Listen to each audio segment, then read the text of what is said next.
Bendito e exaltado. Abra sua Bíblia em 1 Tessalonicenses, capítulo 4, e fique de pé para fazermos a leitura deste texto. Quero de você de pé um pouquinho comigo. Oh, Senhor. 1 Tessalonicenses, capítulo 4. Está mais para o finzinho do Velho Testamento, do Novo Testamento, perdão.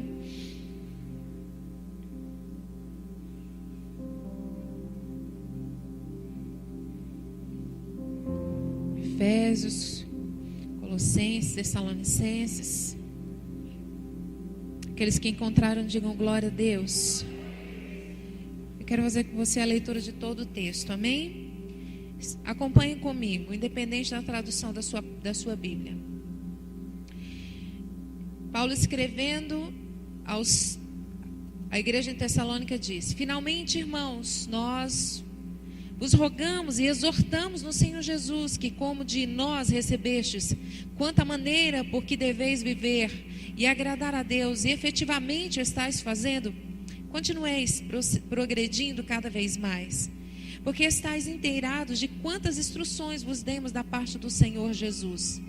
Pois esta é a vontade de Deus, a vossa santificação, que vos abstenheis da prostituição.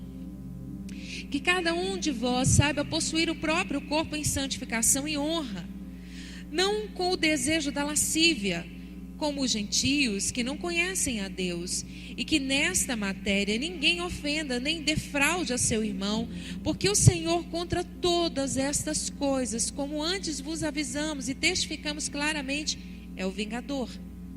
Porquanto Deus não nos chamou para a impureza, e sim para a santificação. De sorte que quem rejeita estas coisas não rejeita o homem, e sim a Deus, que também vos dá o Espírito Santo. No tocante ao amor fraternal, não há necessidade que eu vos escreva, porque vós mesmos estáis por Deus instruídos que deveis amar-vos uns aos outros, e na verdade estáis praticando isso, mesmo para com todos os irmãos em toda a Macedônia.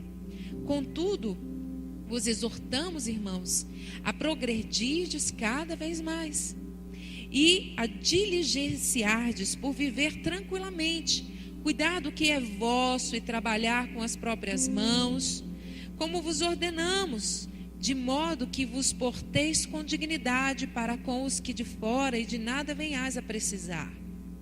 Não queremos, porém, irmãos, que sejais ignorantes com respeito aos que dormem, para não vos entristecerdes, como os demais que não têm esperança. Pois se cremos que Jesus morreu e ressuscitou, assim também Deus, mediante Jesus, trará a sua companhia os que dormem. Aleluia. Ora, ainda vos declaramos por palavra do Senhor isto: nós, os vivos, os que ficarmos até a vinda do Senhor, de modo algum precederemos os que dormem. Portanto, o Senhor mesmo, dada a sua palavra de ordem, ouvida a voz do arcanjo e ressoada a trombeta de Deus, descerá dos céus, e os mortos em Cristo ressuscitarão primeiro. Depois nós, os vivos, os que ficarmos, seremos arrebatados juntamente com eles entre as nuvens para o encontro do Senhor nos ares, e assim estaremos para sempre com o Senhor. Consolai-vos.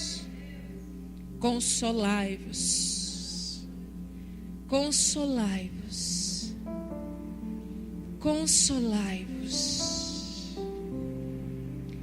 consolai-vos, pois uns aos outros com estas palavras, consolai-vos uns aos outros com estas palavras. Feche os seus olhos. Espírito Santo, nosso amigo consolador,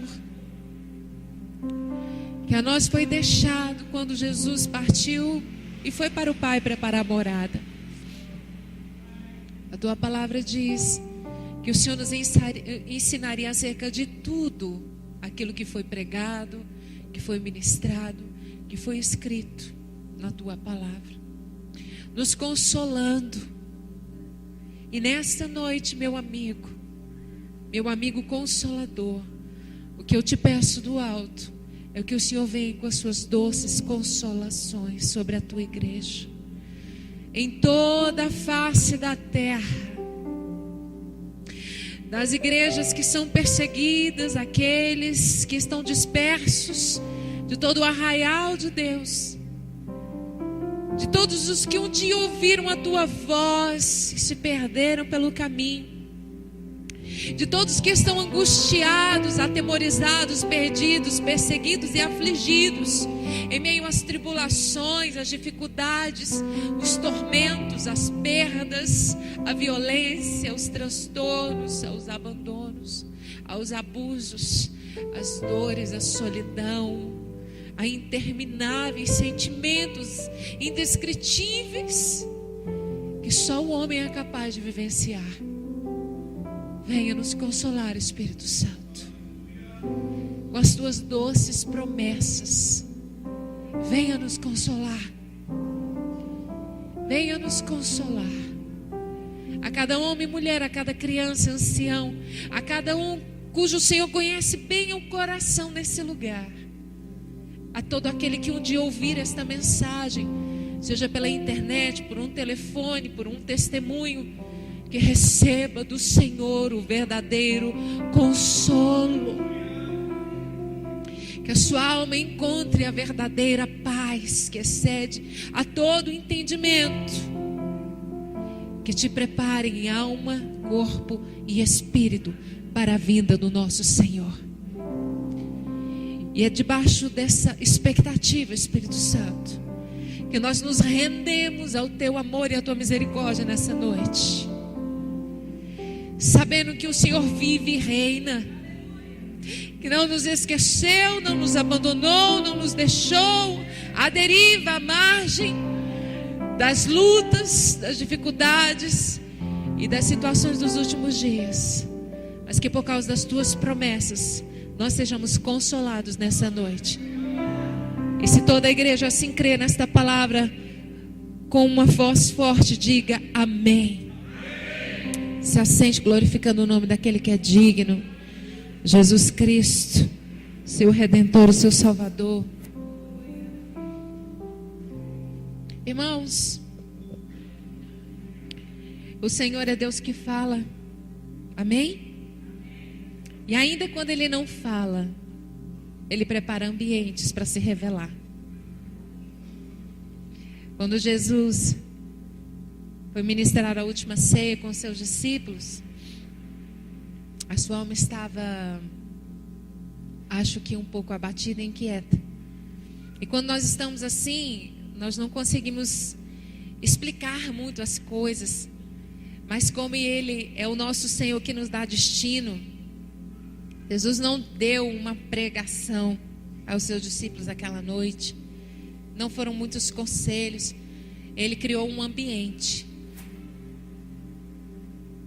Porque os ambientes promovem sons, cheiros, toques, que podem ser vivenciados em tempos diferentes da nossa vida. Cada vez que o tempo passa e você sente o cheiro de uma comida que é familiar, que a sua mãe, a sua avó fazia, é como se você revivesse aquele momento e você fosse consolado. Cada toque, o jeito de tocar os cabelos, de abraçar, de fazer um carinho, o jeito de gargalhar. Se você está num ambiente completamente alheio a toda a intimidade que você viveu e algo parecido acontece, é como você ser devolvido a um ambiente de uma atmosfera de amor. A música, que às vezes você ouviu pela primeira vez com o grande amor da sua vida, quando ela é tocada, depois de anos e anos e anos, ela é capaz de transferir você, a você compreender que vale a pena continuar com quem você decidiu amar. O Espírito Santo é alguém muito especial em criar ambientes. Às vezes o que nós precisamos não é ouvir uma palavra, é ser tocado, é sentir um cheiro, é comer uma comida. Só isso. É receber uma visita, né? Eu me lembro que quando eu estava grávida da Júlia, minha primeira filha, eu tive um problema muito sério de saúde. Eu era muito jovem, inexperiente. E como toda primeira mãe de viagem, né? Como toda gestante, nós somos atormentados pelos sonhos, pelos questionamentos, por tantas coisas, porque a gente sempre acha que a gente não vai dar conta, né? Não sabe o que vai fazer com aquele neném que chora, que fala, que precisa comer, vestir.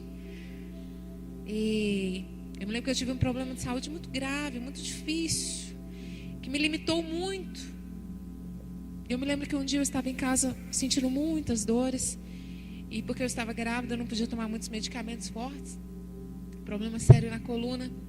E eu estava falando: Jesus, me renova, faz alguma coisa que eu saiba que o Senhor está no controle dessa situação. E ali, 1 hora depois, mais ou menos, bateu à minha porta um grupo de senhoras da igreja que eu congregava. A mais novinha devia ter assim uns 65, né? Mulheres fervorosas. Elas não são pregadoras da palavra, são mulheres que oram, mulheres que intercedem, mulheres que são cheias de compaixão. Sabe, o intercessor, ele é cheio de compaixão, ele se põe no lugar do outro, ele não julga, ele é capaz de sentir a dor do outro, né? Ele se comove pelo outro. E aquelas senhoras entraram lá em casa, e uma delas me abraçou e eu chorei muito. Elas me ungiram e tocaram toda a casa e oraram por mim e foram embora depois dali de meia hora. E eu fui renovada, aquelas dores diminuíram, uma alegria, um consolo, uma paz entrou no meu espírito, uma certeza de que o Senhor estava no controle, de que eu não estava só. E eu fui renovada por muitos e muitos dias. E volta e meia o Senhor usava a vida daquelas amadas para irem lá em casa só orar por mim. Elas só oravam, me abraçavam, aqueles abracinhos, né? Bem fofinhos, bem aconchegantes, daquelas senhorinhas.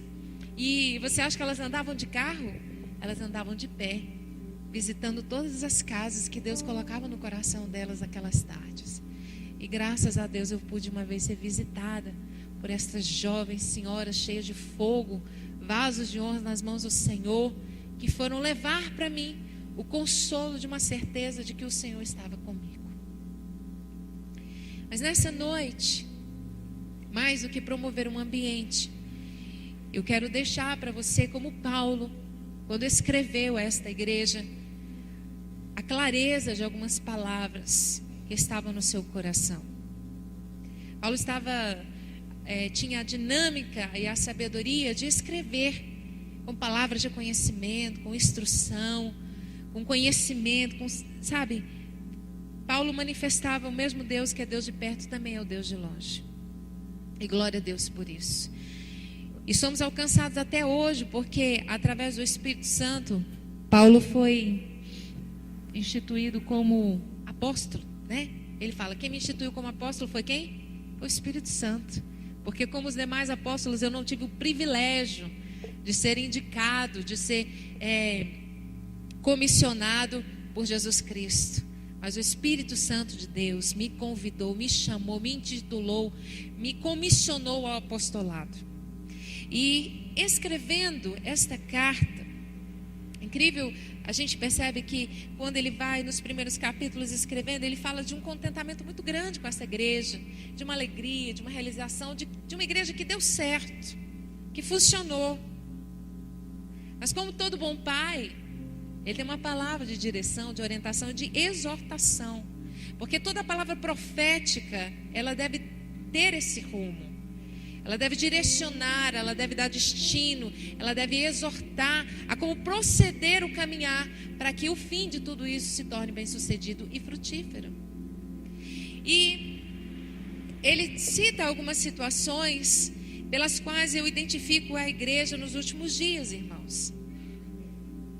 Eu estava orando ao Senhor e, diferente da grande maioria das vezes em que eu estou estudando a palavra de Deus, eu venho trazer para vocês, o Senhor me trouxe esse texto. Ele disse: abre 1 Tessalonicenses 4 que eu quero falar à igreja essa noite, a sua vida. Eu estava ali lendo todo o texto até chegar ao último versículo que veio como impacto, né? Aquele selo do impacto da voz do Senhor para trazer este ambiente. Mas antes de nós chegarmos propriamente a essa situação, eu quero citar pelo menos observar três prioridades que Paulo fala. Ele fala de uma igreja que cresce, de uma igreja abençoada, de uma igreja que é genuinamente convertida. E você pode se identificar dentro desse quadro, de alguém que teve uma experiência real com Jesus e que tem certeza da sua salvação. Glória a Deus por isso. Mas ele também fala de algumas práticas de quem mesmo que se considera diante de toda essa identidade, se não vigiar, acaba tendo por práticas atitudes que vão contra Deus.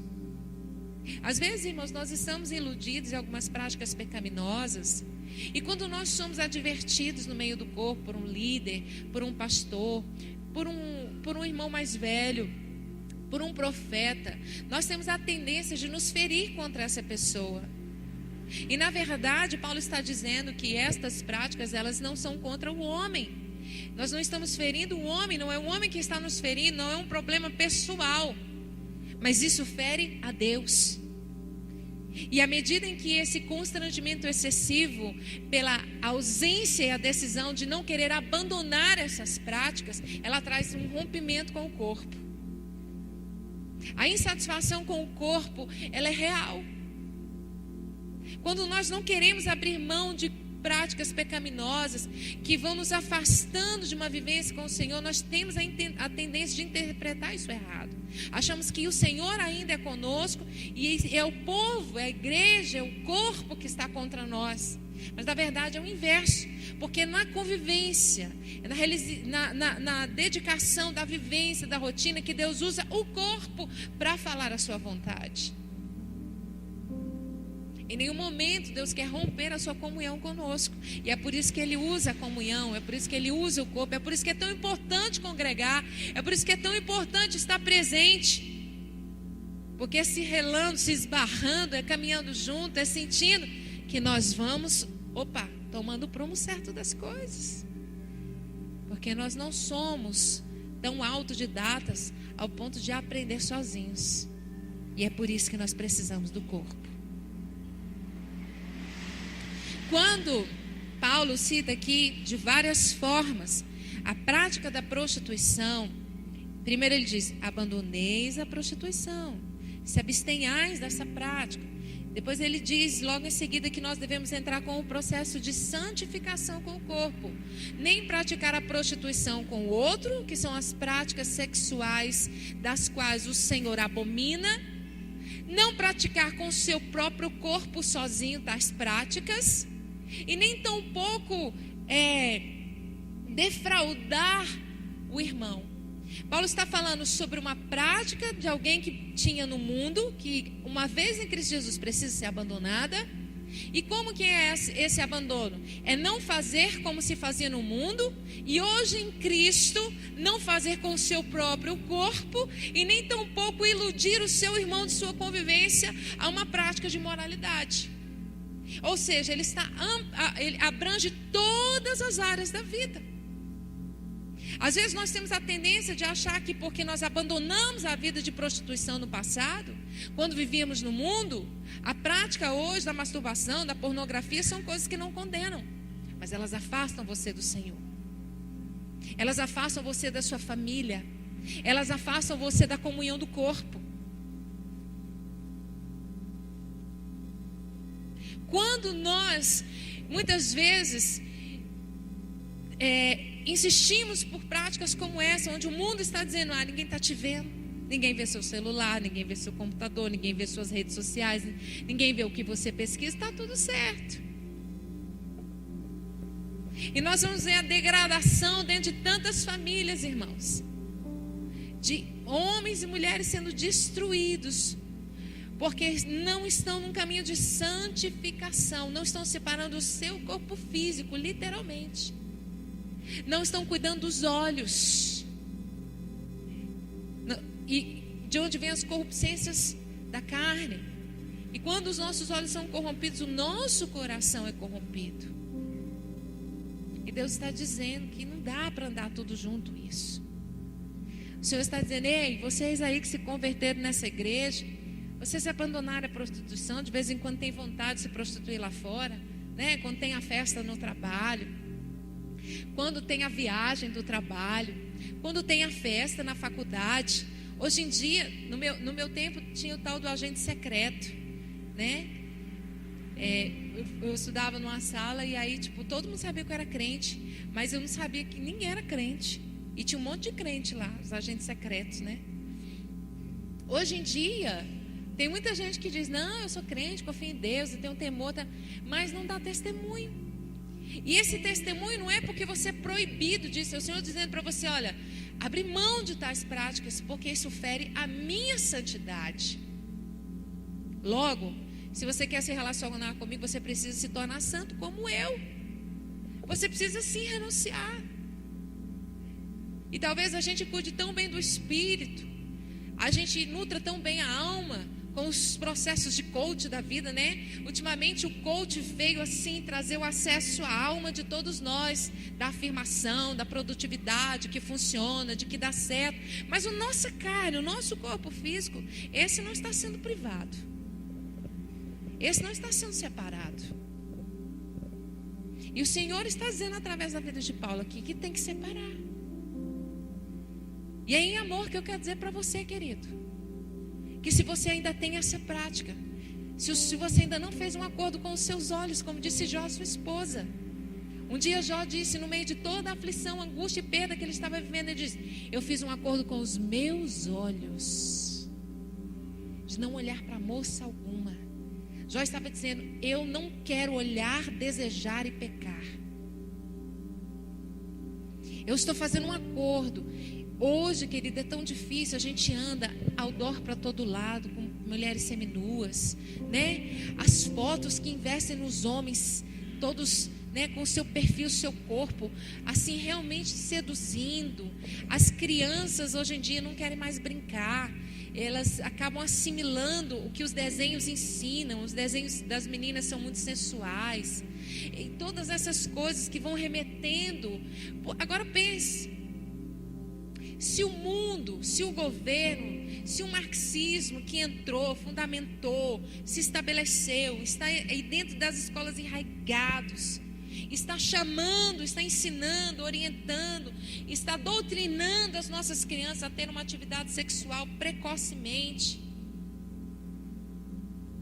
Como que nós estaremos daqui uns anos? Porque eu vou lhe dizer uma coisa: toda aquela pessoa que não domina a sua carne, que não domina o seu apetite sexual, que não domina a sua vida em santificação, ela é de um egoísmo sem tamanho. Por isso nós temos tantos estupros. Por isso nós temos tantos pedófilos. Por isso nós temos tantos casamentos desarranjados. Porque o egoísmo de não colocar um limite na carne, de não santificar a carne, nos dá uma condição de sermos extremamente egoístas. Nós queremos viver e nós vamos fazer de tudo para viver essa satisfação sexual. Seja em grupo, seja como casal, seja sozinho. Seja conduzindo outros a essa prática de imoralidade. Seja defraudando, seja estimulando, seja lançando sortilejos. Mas Paulo está dizendo que na igreja, irmãos, essa prática não pode existir. Quem é a igreja? Exatamente, responda: eu sou a igreja. Você é a igreja, eu sou a igreja. Vocês viram aqui um contador que foi chamado para ser pastor, um pastor que foi chamado para ser contador, que não deram ouvido à voz de Deus, e uma mãe que não foi chamada para ir às nações. Mas a gente quer tornar uma média para todo mundo, que independente das limitações, dos pecados, das práticas que nos separam do corpo, que nos separam da comunhão com Deus, a santificação não é prioridade, os dons são. É isso que nós temos aprendido. Os dons são capazes de nos justificar. Foi isso que essa peça disse. Eu tenho uma identificação maior para X, para Y, para Z, e por causa desses dons eu posso produzir muito, dar muito resultado. Mas o Senhor está dizendo: não foi para isso que eu te chamei. Eu tenho te chamado à santificação. Eu tenho chamado você para que você tenha condições de dizer não, de renunciar à sua própria carne. Para que a partir daí você possa compreender o que eu estou falando. E é por isso que nós levamos para o mundo pessoal. Porque quando essas coisas nos atingem diretamente, quando nós somos, parece que é pessoal. Porque isso nos impede de compreender a vontade de Deus, que é boa, perfeita e agradável. É incapaz de fazer compreender como a vontade de Deus está para nós. As suas palavras não fazem sentido. Então é mais fácil a gente se separar do corpo e a gente achar, não, minha comunhão com Deus é suficiente. Mas eu quero conhecer a pessoa, o indivíduo que não congrega com toda a verdade, que não está inserido num corpo, liberalmente entregue nesse corpo, que é feliz. As pessoas que eu conheço que são assim, são pessoas muito feridas, são magoadas, são pessoas que carregam ressentimento, que carregam raiva, ódio, que não perdoam, que não conseguem. E muitas delas estão tão assim perdidas nessa dinâmica, que estão assim sem lucidez. O corpo, ele é completamente necessário para a sobrevivência do cristão. Paulo fala sobre isso. Abstenhais a prostituição, a prática da imoralidade. E o que é isso nos nossos dias, irmãos? Essa história é antiga, né? Esse problema com a moralidade é uma coisa antiga. Cuidado com o que você vê. Cuidado com o que você ouve. Porque ver e ouvir vai levar você a dar respostas com o seu corpo.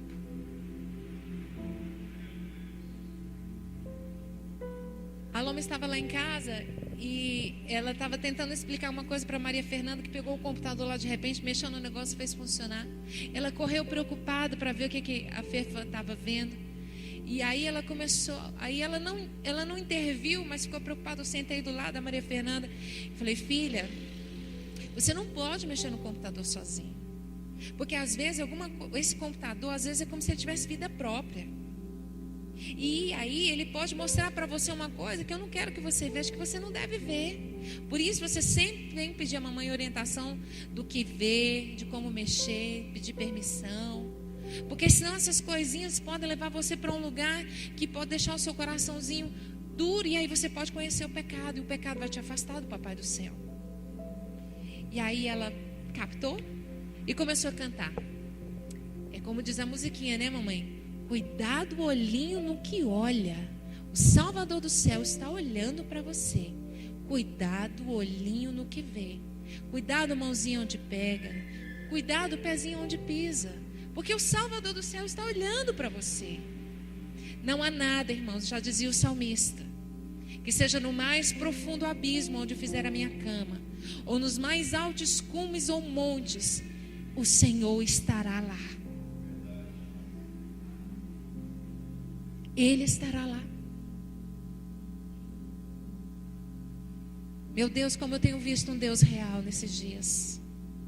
No dia em que o armário caiu lá em casa, o pastor tinha acabado de sair com as crianças. Em meio à dor que eu estava sentindo, que eu não sabia discernir aonde, a cabeça, o ombro, os braços, as minhas mãos ficaram presas debaixo daqueles armários pesados. E eu tentei por um instante me acalmar, e ao mesmo tempo tive uma aflição terrível, uma sensação de quem é soterrado e fica preso. Porque eu estava sozinha em casa. O celular estava atrás de mim, mas os meus braços estavam presos. E eu tentei, ao mesmo tempo que eu agradecia a Deus, eu chorava de desespero, de um temor, de um medo. E de alguma maneira eu consegui me livrar, né, daquele armário ali que ficou todo quebrado. E nenhuma gota de sangue derramou do meu corpo. Eu fiquei tão pensativa sobre aquilo, Porque até o pastor, para mexer no armário, precisou de ajuda depois. E as pessoas me perguntavam: como você se livrou do armário? Eu falei: eu não sei. Eu sei de uma coisa: os anjos estavam comigo. Eles me tiraram daquele lugar. Eles mantiveram aquele armário quieto lá, sem terminar de cair em cima de mim, me cortar, porque quebrou o vidro, a porcelana, quebrou tudo. E eu falei: Senhor, é até difícil testemunhar, porque eu não tenho um rostinho, não tem nada para dizer que eu estou toda esculhambada, porque eu não estou aguentando nem carinho, que tudo dói. E eu falei: Senhor, por que o Senhor não permitiu? Eu estou aqui só sentindo a dor, só eu estou sentindo essa dor, que ninguém vai se compadecer de mim, porque ninguém está vendo machucado. A gente tem dó do que vê, né? E o Senhor falou comigo: o diabo gosta de sangue, porque sangue é vida, e toda vida derramada, ela, quando não está no contexto de adoração, ela fortalece as trevas. E o diabo queria o teu sangue. E eu disse: do sangue dela você não terá. Irmãos, até hoje eu estou toda doída, toda machucada por dentro.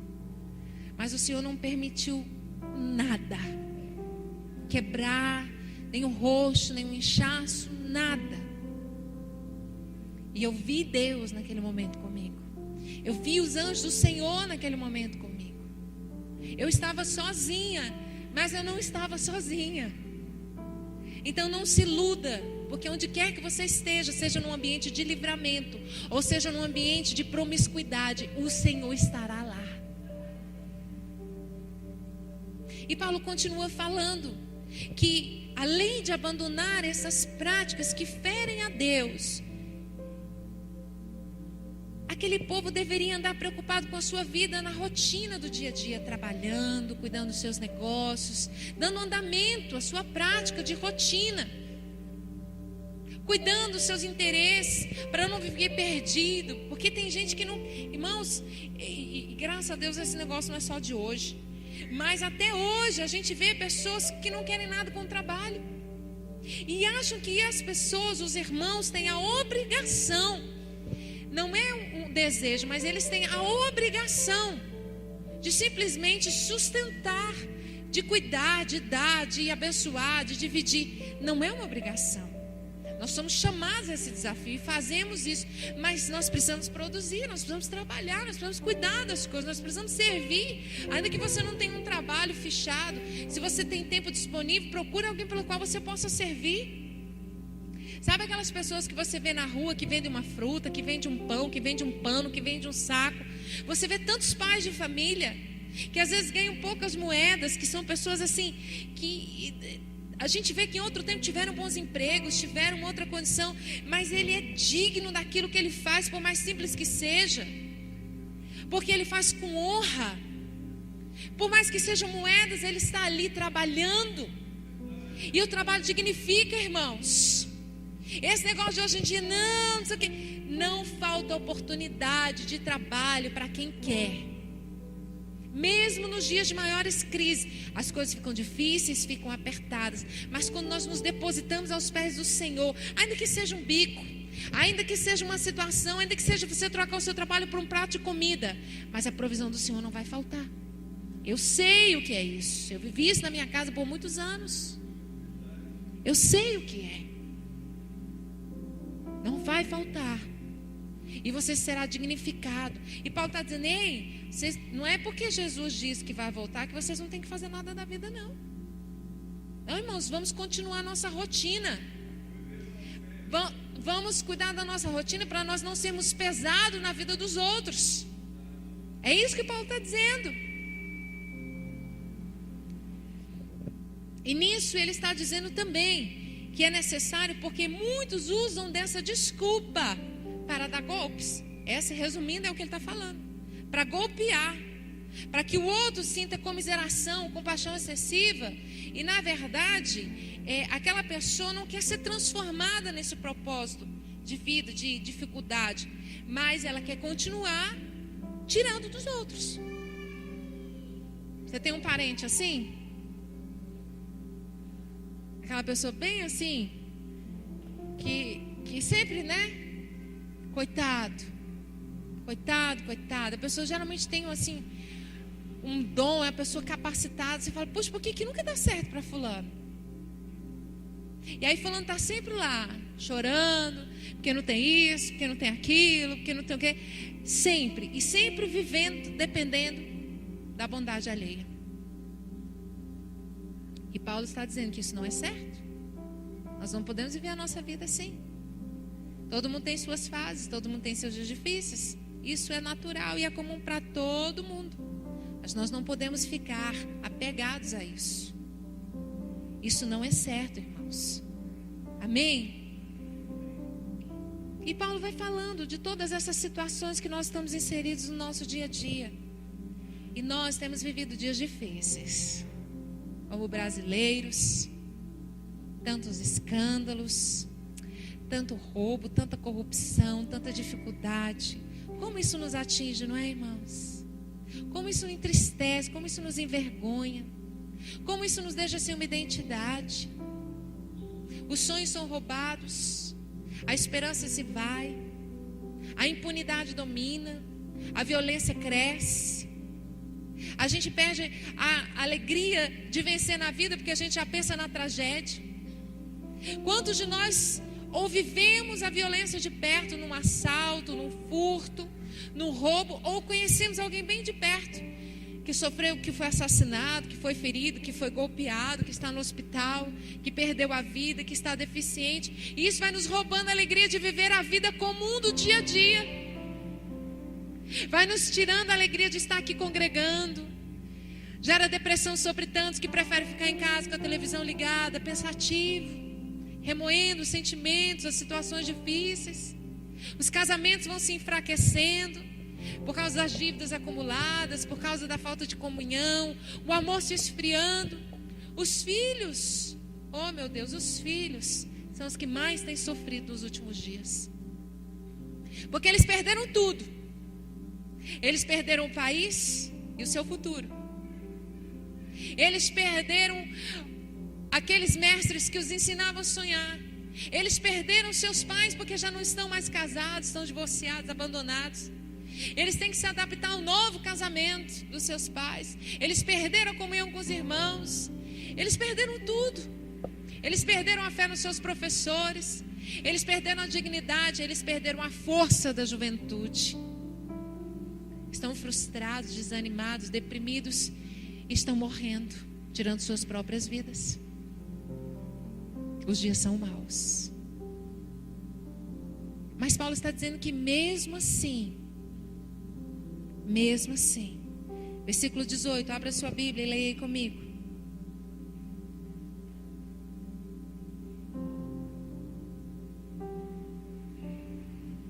Ai, irmãos,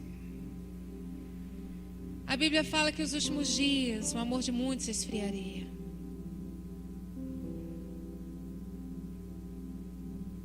E nós deveríamos estar vivendo um grande avivamento, mas nós estamos abatidos.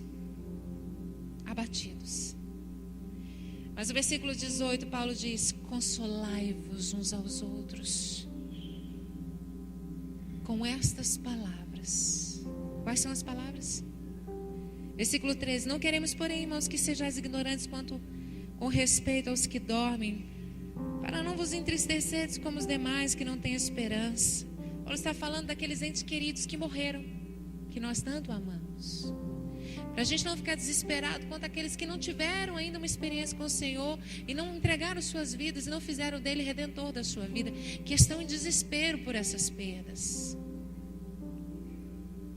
Pois se cremos que Jesus morreu e ressuscitou, assim também Deus, mediante Jesus, trará em sua companhia aqueles que dormem, aqueles que morreram, aqueles que nós amamos tanto e com tanta dor tivemos que enterrar.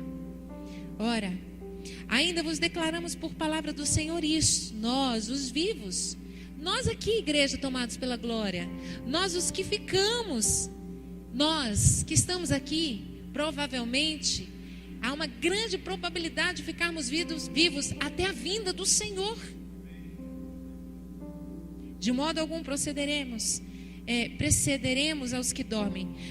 Mas, portanto, o Senhor mesmo, dada a sua palavra de ordem, ouvida a voz do arcanjo, ressoada a trombeta de alaridos, descerá dos céus, e os mortos em Cristo ressuscitarão primeiro, e depois nós os vivos, os que ficarmos, seremos arrebatados juntamente com eles entre as nuvens para o encontro do Senhor nos ares, e assim estaremos para sempre com o Senhor. Igreja, escute, a sua dor, ela é real. Eu não estou aqui para dizer que você é fraco. Eu não estou aqui para condenar você e dizer que você não está vivendo o que é real. É real. A minha alma está dilacerada. Eu subi hoje aqui com muita dor. É real, eu sei que é real. Mas o consolo vem através de uma promessa. O consolo não é uma ilusão de dizer, ei, faz de conta, larga a mão disso, tudo bobagem. O consolo é o Senhor dizendo, eu sei que a sua dor existe, mas não se desanime, porque a minha palavra é verdadeira. Eu prometi, eu vou cumprir. Cumprir o que, papai? Que o Senhor vai me dar uma casa, um emprego? Não, filho, mais do que isso. Mais do que isso, eu vou cumprir. Que eu vou vir te buscar e te arrancar deste mundo de dores. Eu vou enxugar as tuas lágrimas. Você nunca mais sentirá fome, dor, abandono, solidão. Mas o meu consolo está presente para que você resista até este dia. Que a sua dor não seja maior do que a esperança de crer que eu estou às portas.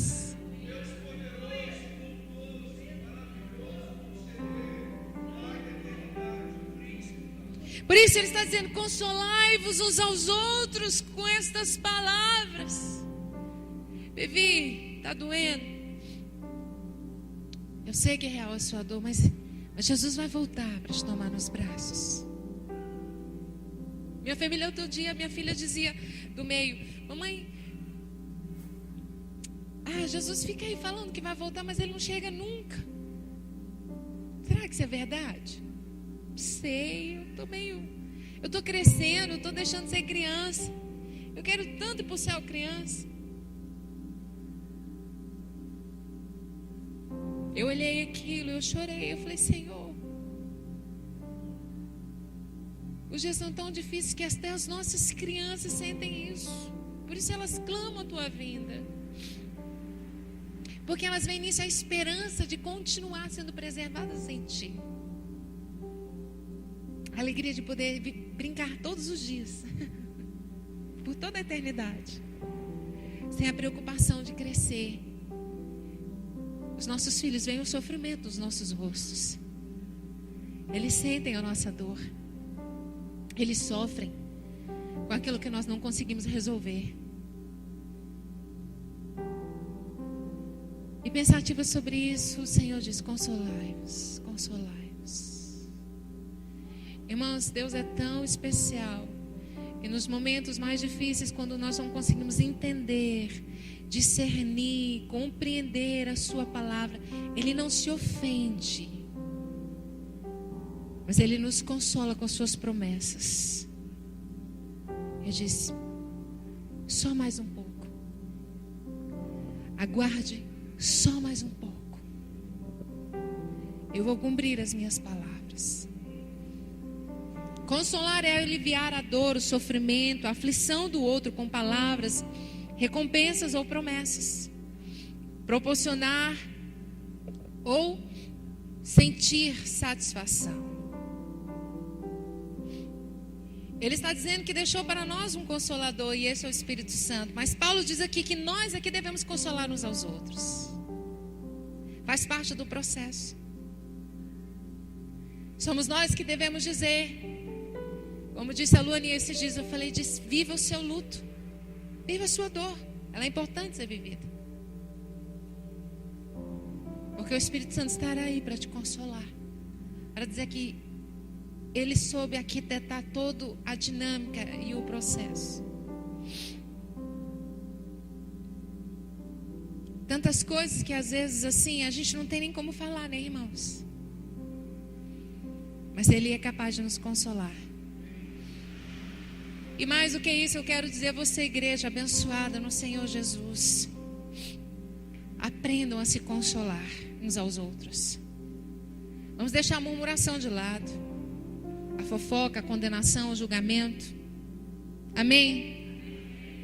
E vamos olhar nos olhos daquele que sofre, sentindo a sua dor. Vamos dizer: consolai-vos no Senhor, consolai-vos. Desperta tu que dormes, porque eis que está aí a tua luz e o teu Redentor. Alegrai-vos, alegrai-vos sim, diz o Senhor, porque Ele é aquele que está à porta e bate. E se você ouvir, Ele vai entrar e te consolar. Irmãos, vamos voltar o nosso coração à palavra que é consoladora. E mais do que deixar o Espírito Santo nos ministrar individualmente, nestes dias, quando nós estamos compreendendo que o dinheiro, que as posses e que até mesmo a saúde são valores que oscilam muito, mas olhar para o outro e perceber que a pessoa, o indivíduo, os relacionamentos, esses têm o maior peso. Vamos viver uma vida simples, porque uma vida simples coloca as coisas no seu lugar como provisão e exaltam as pessoas como devem ser exaltadas nos relacionamentos. Uma vida simples dá a você a compreensão de que os recursos que Deus te dá são para conduzir e proporcionar ambientes de consolo, de renovo, de amor, de graça, de bondade, de afeto, de afirmação. Nós estávamos outro dia num lugar, num aniversário lindo, muito rico, muitos recursos, muita beleza, muita fantasia. E uma das vós da criança sentou conosco, fazia muitos anos que nós não nos vimos, e essa impressão ficou no meu espírito. E nós começamos a elogiar. Eu falei: nossa, que lindo esse lugar, que linda essa decoração, que lindos os doces, a comida, que lindo tudo. E ela virou pra gente assim bem no olho e disse: William, isso aqui tudo é lindo, mas só é lindo porque a gente está aqui. Se a gente não tivesse aqui, não tinha nada lindo. Eu falei: é verdade. Só é lindo porque nós estamos aqui, celebrando uma vida, em unidades por uma vida. Consolai-vos. Consolai-vos com palavras. Consolai-vos com a visitação. Consolai-vos com um abraço. Ai, pastor, talvez você esteja como Mariana me dizendo: ai, mamãe, Jesus está demorando demais a voltar. Eu estou ficando desanimada. Olhe nos olhos e diga: há uma promessa que se cumprirá. E não será tarde demais para você. Seja consolado no Espírito Santo de Deus. No Evangelho de João, capítulo 14, Jesus diz: mas aquele Consolador, o Espírito Santo, que o Pai enviará em meu nome, esse vos ensinará todas as coisas e vos fará lembrar de tudo quanto vos tenho dito. Deixo assim a minha paz eu vos dou. Não vos la dou como o mundo dá. Não se turbe, não se perturbe, não se atormente, não se deixe aí angustiado o vosso coração e nem se atemorizem. Não se encham de medo, porque o medo nos afasta do amor de Deus. A Bíblia fala que Deus lança fora todo o medo. Logo, se nós deixamos o medo dominar, nós vamos ficar longe daquele que é capaz de nos proteger. Vamos ficar de pé? Existem dias que o que nós precisamos é do consolo, irmãos. E às vezes o consolo que Deus tem para te dar amanhã vai ser uma conta paga, vai ser uma luz restaurada na sua casa, vai ser a porta de uma casa nova. Deus sabe consolar. Às vezes o consolo que Deus vai vir amanhã na tua porta trazendo um emprego novo. Amém? É fazendo você receber uma ligação de que você tanto ama e que há anos você não vê e que tinha um negocinho embaçado pelo meio do caminho. E quando você ouvir a voz daquela pessoa, você vai aquecer o coração e dizer: papai, obrigada. Às vezes o consolo que o Senhor tem para você são coisas que a sua alma tem clamado. E como toda criança que quando é corrigida chora muito, tem como recompensa de consolo o sono. Porque ela dorme e quando acorda ela está renovada. E ela deixa tudo para trás. O consolo não é a resolução dos problemas, mas ela é uma investida, um ânimo, uma injeção de esperança. De que apesar da tristeza, apesar da dor, apesar de tudo estar ruindo, apesar de estar se cumprindo os últimos dias, com profecias tão difíceis, nós estamos debaixo da promessa de que Ele virá nos buscar. Isso vai nos consolar. Até lá o Senhor nos dará recursos para continuar vivendo. Até lá o Senhor continuará nos dando circunstâncias para continuar vivendo. Então vivamos a vida de uma forma simples e feliz. Contente com aquilo que o Senhor tem nos dado. Livres da impureza sexual. Vivendo a vida simples como um ao lar. Preservados na fé. Para que quando a trombeta soar, estejamos prontos. Estava saindo de casa triste. Falei: Senhor, que roupa que eu vou colocar? Estou tão desanimada. E o Senhor disse: coloque a melhor roupa para se encontrar comigo. Já te ensinei que nos dias de maior tristeza você deve estar linda na minha presença. E eu falei: então tá bom, Jesus, escolhe a roupa que eu vou usar.